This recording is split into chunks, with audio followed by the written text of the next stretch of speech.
하나님은 여러분들을 사랑하시고 여러분들을 위한 놀라운 계획을 가지고 계십니다. 믿으십니까? 아멘. 이 문장은 전도 책자인 사형리에 나오는 제1원리입니다. 저는 35년 전에 LA에서 캘리포니아 남가주에서 7년 반 동안 한국 대학생 선교회 간사로 사역을 해왔습니다. 한국 대학 선교회 간사로, 교회에서는 전도사로, 교회에서는 후에는 우리 목사로 이렇게 왔는데 7년 동안 UCLA, UC 얼바인, UC 리버사이드, 캘스테이트 유니버시티 노스리치 등지에서 우리 학생들과 함께 성경 공부를 하고 또 말씀 사역을 해왔습니다. 종종 학생들하고 같이 전도하러 나갈 때가 있어요. 전도하러 나갈 때 사용했던 것이 사형리라는 그런 책자입니다. 이렇게 이런 식으로 되어 있죠. 한 번에 학생을 데리고 LA 다운타운에 있는 메가더 팍이라고 불리는 곳에 갔습니다.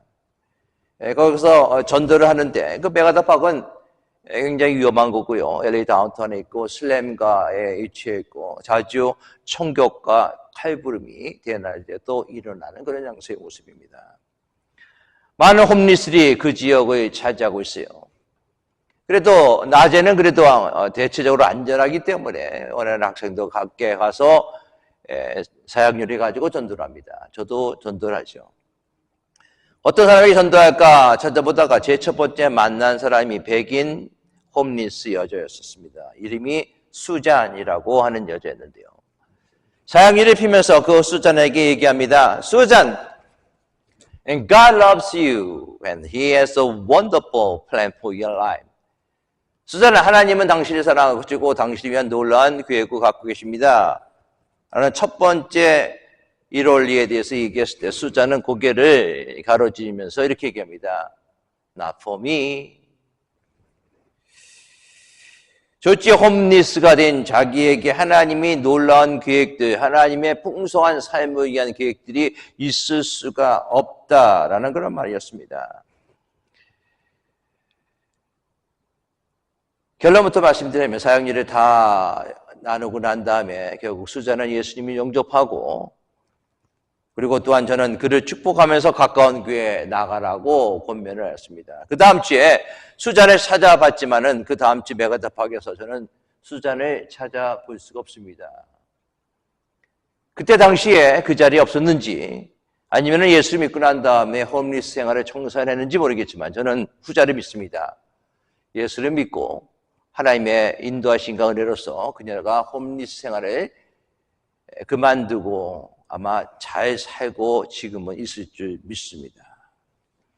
하나님은 당신을 사랑하시며 당신을 위한 놀라운 계획을 가지고 계십니다.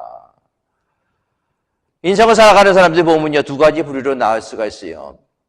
아주 힘들게 살아가는 사람들, 그리고 풍성하게 살아가는 사람들, 쥐어짜면서 살아가는 사람들, 아니면 넘치게끔 나눠주는 사람들의 그런 모습이 있어요.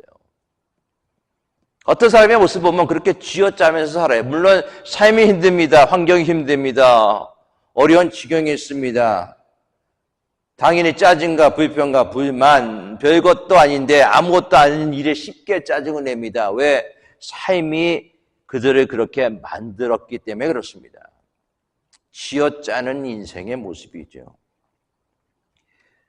그런 인생의 모습이지만 어떻게 본다면 하나님을 알지 못하기 때문에, 하나님을 믿지 못하기 때문에 그런 삶을 살아갈 수밖에 없는지 모릅니다. 그러나 똑같은 그런 형편과 똑같은 상황 가운데 속에서 하나님 알기 때문에 쥐어짜는 인생이 아니라 없는 가운데 속에서 나눠주는 그런 삶을 살아가는 사람도 있습니다. 풍성하기 때문에 나눠주는 것이 아니라 없는 가운데 속에서 나눠지는 그런 삶을 살아가는 인생, 그들의 삶은 풍성한 삶이 될 수가 있다는 것이죠.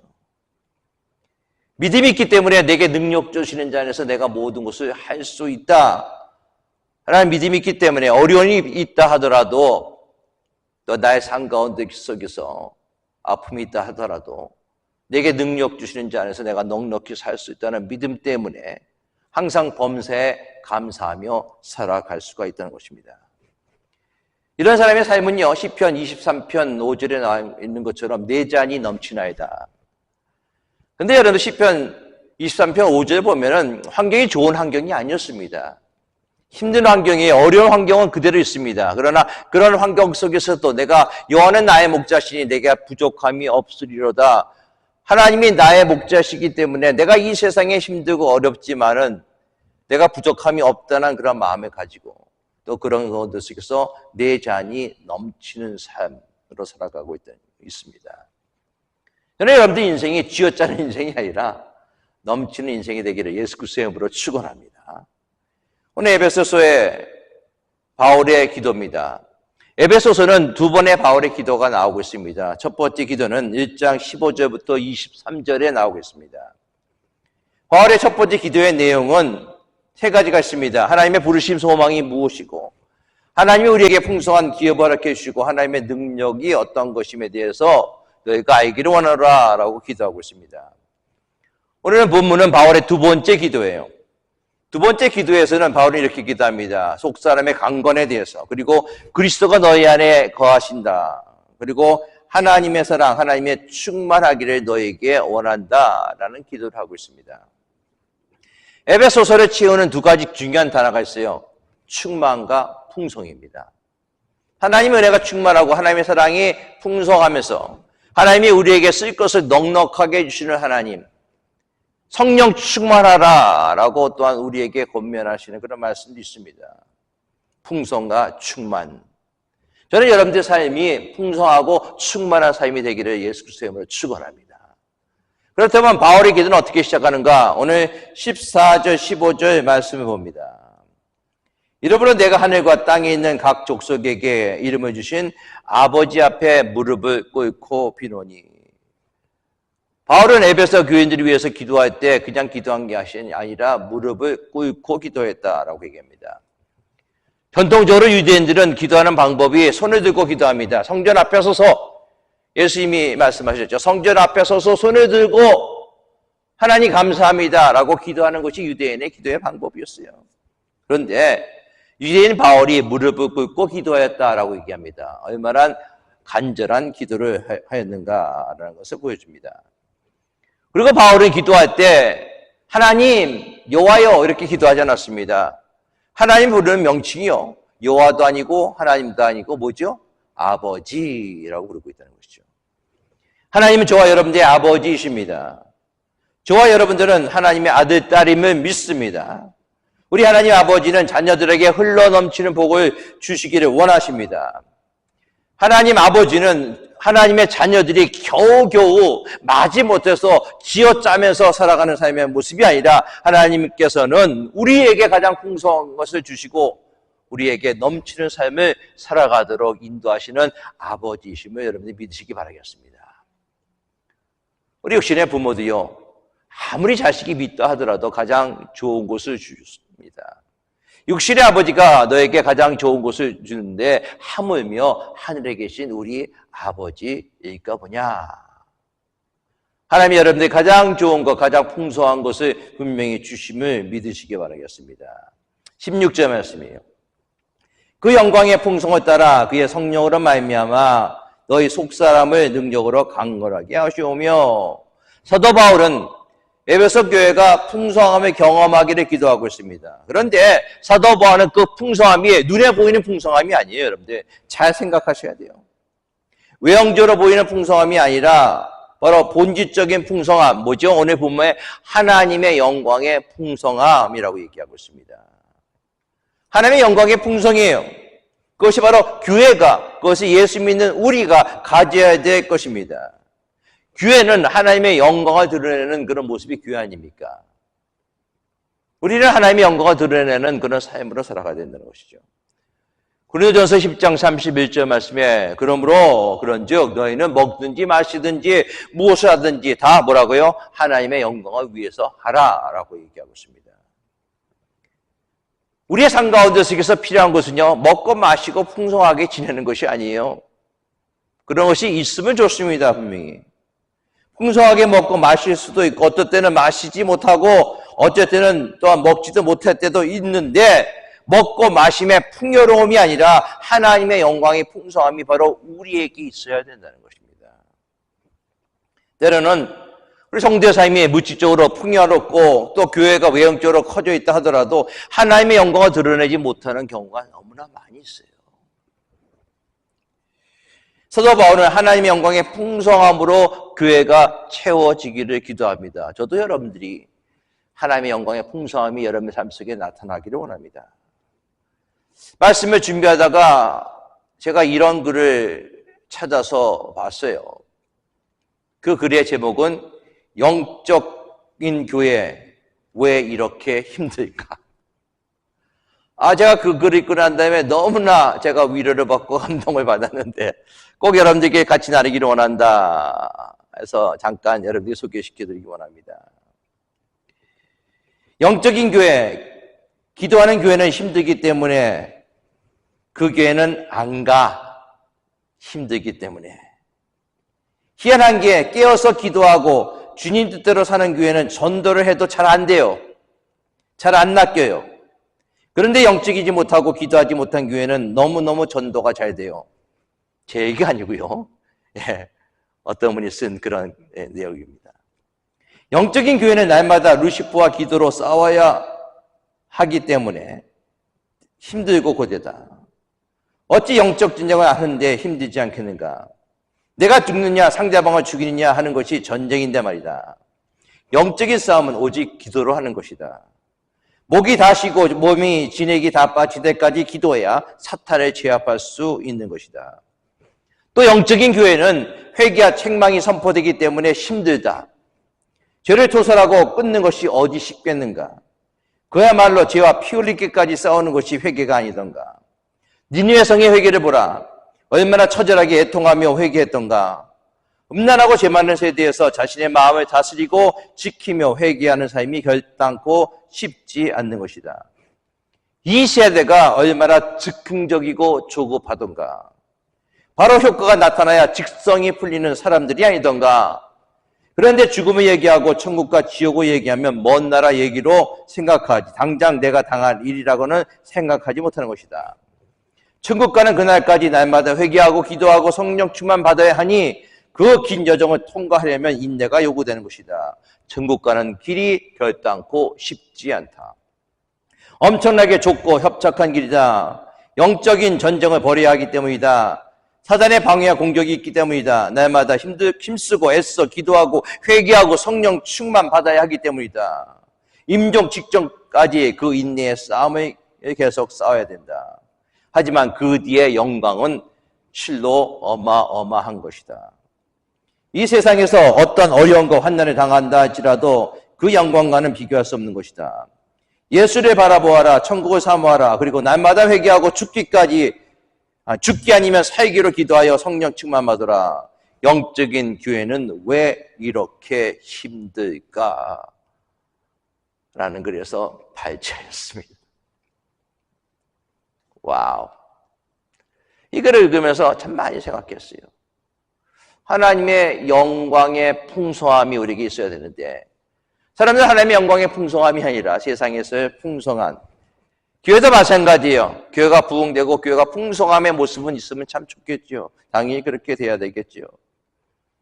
그러나 그 풍성함의 모습은 바로 하나님의 영광의 풍성함의 모습이라는 거예요. 우리가 어떻게 영적인 성도가 될 것인가? 영적인 교회는 이렇게 힘들다. 영적인 성도는 이렇게 힘들다라고 얘기하는데 그러나 그래도 우리가 영적인 교회가 돼야 되고 우리가 영적인 성도가 돼야 되는 거예요. 어떻게 해야지만 성령 충만해야지만 되는 것입니다. 오늘 본문에서 사도 바울은 성령으로 말미암아 속사람이 강건해야 한다라고 기도합니다. 16절 다시 봅시다. 그 영광의 풍성을 따라 그의 성령으로 말미암아 너희 속사람을 능력으로 강건하게 하시오며 오늘 설교 제목이 뭡니까? 넘치도록 역사하시는 하나님이에요. 우리가 넘치도록 역사하시는 하나님의 영광의 풍성함, 그 풍성함, 성령께서 우리의 속사람을 강건하게 만들어 주실 때, 우리의 속사람이 강건해질 때 우리가 하나님의 영광의 풍성함을 우리가 비로소 받을 수 있다는 거예요. 사도 바울은 사람의 존재를 말할 때 겉사람, 속사람 이렇게 얘기합니다. 고린도후서 4장 16절에 그러므로 우리가 낙심하지 아니하노니 겉사람은 나에 가지나 우리의 속사람은 날로 새로워진다. 로마서 7장 22절도 내 속사람으로는 하나님의 법을 즐거워하되, 속사람은 영적인 부분이에요. 그러나 겉사람은 육신 중심으로 살아가는 그런 모습입니다. 많은 사람들의 관심은요, 속사람이 아니에요. 겉사람입니다. 어떤 옷을 입느냐, 머리 스타일은 어떻게 해야 되느냐, 어떤 신발을 사느냐, 어떤 가방을 드느냐, 어떤 자동차를 타느냐, 어떤 집을 사느냐, 어떤 학교에 가느냐, 어떤 회사에 다니느냐, 여기에 모든 관심, 어떨 때는 비상한 관심, 그 관심을 가지고 있어요. 그런데 그 겉사람은요, 시간이 지나가면서 늙어질 수밖에 없다는 것이죠. 제가 요새 제 얼굴을 거울을 이렇게 보면은, 제가 가끔가다 생각해요. 나도 참 늙었구나. 30대 때 결혼한 사진을 이렇게 보고 제 모습 딱 보면은 제 모습에서 저희 돌아가신 아버지의 모습이 나온다니까요. 나이 드신 아버지의 모습이. 그렇구나. 내 나이가 돌아가신 아버지의 나이처럼 됐구나. 그것이 여러분들의 겉사람의 모습이에요. 늙고 병들고 약해집니다. 그렇다고 겉사람을 전혀 무시하고 부정하라는 것이 아니에요. 여러분들 할 수 있으면 열심히 운동하세요. 좋은 약도 드시고요. 좋은 음식도 드시고, 여러분들 겉사람을 여러분들 강건하게 만들 필요가 있습니다. 그런데 문제는 육신의 소욕만을 따라가다 보니까는 하나님이 원하시는 삶을 살아가고 있지 못해요. 그렇기 때문에 하나님의 영광의 풍성함을 여러분들 누리고 살아갈 수가 없습니다. 우리가 속사람이 강건해지는 것입니다. 속사람이 강건해지면 어떤 공격도 넉넉히 이길 수 있습니다. 여러분, 속사람이 강건해지지 않으면요, 겉사람은 여러분들 껍데기밖에 되잖아요. 속사람이 강건해져야지 여러분들 어떤 시험과 어떤 환난과 어떤 고난 속에서 내가 견딜 수가 있다는 것이죠. 그것이 속사람의 모습입니다. 베드로전서 3장 3절과 4절은 이런 말씀이 있어요. 너희의 단장은 머리를 꾸미고 금을 차고 아름다운 옷을 입는 외모로 하지 말고 오직 마음에 숨은 사람을 온유하고 안정한 심령에 썩지 아니할 것으로 하라. 이는 하나님 앞에 값진 것이라. 마음에 숨은 사람, the hidden man of the heart, 속사람이에요. 사람의 눈으로 볼 수 없는 hidden, 그 속사람을 여러분들 가꾸고 다듬고 해야 된다는 것입니다. 그런데요, 가장 볼상사나운 거 여러분들 뭔지 아세요? 겉은 멀쩡해요. 겉은 깨끗합니다. 근데 속이 더러운 사람의 모습이에요. 속이 엉망입니다. 경건의 모습은 있어요. 그러나 경건의 능력은 없는 무늬만 그리스도인이 너무나 많이 있다는 것이죠. 오늘 본문에서 강건함이라는 단어가 나오죠. 강건함, 그렇죠? 강건함의 단어가 참 재밌습니다. 헬라어로 이 단어의 뜻은 힘을 빼다라는 단어예요. 여러분들 운동을 할 때 기본이 뭔지 아세요? 힘을 빼야 돼요. 저는 골프를 치지 못합니다. 그러나 골프를 이전에 선교했던 우리 장로님이 한번 배워주신다고 교회에서 정견, 골프대회, 기금복음 골프대회가 가갖고 목사님이 골프채도 없는데 목사님이 그래도 티샷을 먼저 하셔야 됩니다. 그래갖고 제가 티샷을 해야 돼요. 그 골프 그런 대회이기 때문에. 그래서 티샷을 하려고 그러는데 못 치잖아요. 한 번도 치본 적이 없으니까는. 잘 치신 장로님이 제 옆에 와서 코치를 합니다. 목사님 이렇게 하세요. 폼을 가르쳐주고 그리고 골프를 치려고 그러는데 장로님이 하시는 말씀이 있습니다. 목사님 힘 빼세요. 힘 빼야 됩니다. 그렇게 말씀하시더라고요. 힘을 빼야지만 더 강해진다는 거예요. 나의 삶을 내가 주관하려 하면 안 된다는 거 여러분들이 힘을 뺄 수 있기 바랍니다. 무슨 힘을 빼요? 여러분들의 힘을 빼고 성령께서 여러분들을 주관하도록 만드셔야 돼요. 그래야지 속사람이 강건해질 줄 믿습니다. 우리가 기도할 때 우리의 힘을 의지하며 기도한다면 하나님의 놀라운 역사가 일어나지 않아요. 오직 성령으로 기도할 때 나의 속사람이 힘을 빼고 하나님 앞에 나아갈 때 하나님의 놀라운 역사가 일어납니다. 성령께서 우리의 속사람을 새롭게 하십니다. 우리의 속사람을 강하게 하십니다. 우리 안에 계신 성령과 동행해야 돼요. 성령으로 말미암아 강해지기를 축원합니다. 하나님이 우리에게 주시는 능력으로 살아가야 돼요. 육신의 소욕이 아니라 성령의 소욕. 하나님의 뜻을 위해 성도가 같이 거룩한 사람, 하나님이 예배하는 삶을 살아가게 될 때 하나님의 영광의 풍성함을 우리가 체험할 수 있습니다. 두 번째로 넘치도록 역사하시는 하나님의 풍성함은 그리스도가 우리의 삶을 주장해야 됩니다. 17절 말씀이에요. 믿음으로 말미암아 그리스도께서 너희 마음에 계시게 하시었고 너희가 사랑 가운데서 뿌리 박히고 토가 굳어져서 속사람이 치유되고 성장해야 되고 강건해졌는데, 자, 문제는 무엇인가? 내 속에 아직 내가 있어요. 내 속에 내가 있는 것이 아니라 내 속에 누가 있어야 돼요? 예수 그리스도가 있어야 되는 것이죠. 예수님이 네 안에 계셔서 나를 지배해야 됩니다. 잠깐 일시적으로 계시는 것이 아니라 지속적으로 거주하고 계셔야 돼요. 오늘날 그리스도인들의 최대 문제는 무엇인가? 예수를 구주로 믿었지만은 아직까지도 예수 그리스도가 그들의 삶의 주님을 인정하지 못하고 있다는 거예요. 오늘 10절 말씀 보세요. 믿음으로 말미암아 그리스도께서 너희 마음에 계시게 하옵시고, 계신다라는 것은요 단순히 우리 마음에 존재한다 뜻이 아니에요. 우리 마음의 왕좌에 자리 잡고 계시다는 것이죠. 원문에는 카토이케오라는 단어를 사용하고 있습니다. 그런데요, 그에 유사한 단어가 있어요. 파로이케오라는 단어가 있습니다. 계시다, 거하다는 단어로 번역될 수 있습니다. 그러나 여러분들 파토이케오라는 그 단어는요, 손님으로 와서 계시는 거예요. 그죠? 그런데 여러분들 카토이케오라는 뜻은 무엇인가? 주인으로 계하시는 겁니다. 예수님이 우리의 삶 속에서 손님으로 거하시는 것이 아니라 예수님께서 우리의 삶 가운데 속에서 여러분들 카토이케오, 즉 주인으로 거하셔야 된다는 것이죠. 여러분 다르지 않습니까? 예수님이 여러분 삶 가운데 속에서 손님입니까? 아니면 주인입니까?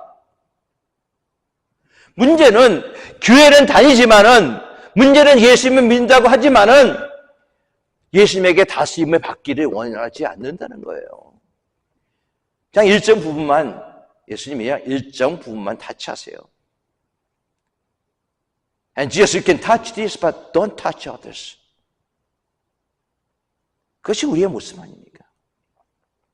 관계를 맺었지만은, 하나님과 예수님과 관계를 맺었지만 하나님이 우리에게 주시는 the abundant life, 풍성한 축복을 누리고 있지 못하다는 거예요.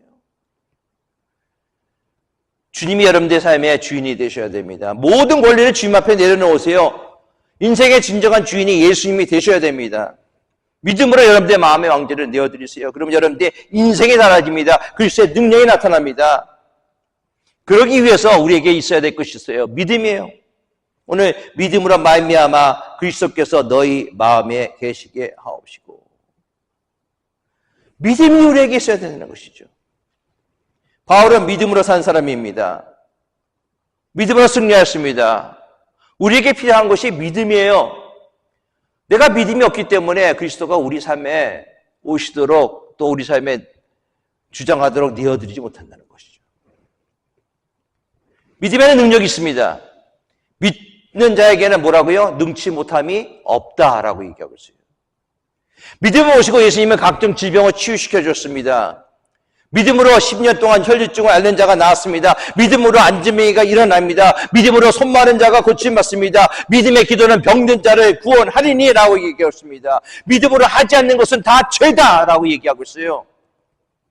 주님이 네 안에 계시고 내 마음을 경영하도록 어떤 경우에든지 믿음으로 내어놓는 것이 우리에게 필요하다는 거죠.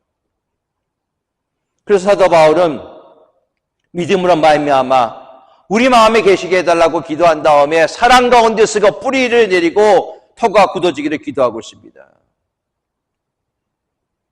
그것이 어디에 시작되는가? 바로 믿음에서 나온다는 것이죠. 세 번째로 넘치도록 역사하시는 하나님의 풍성함은 그리스도의 사랑을 바로 알 때, 그리스도의 사랑을 바로 알 때 경험합니다. 18절 19절이에요.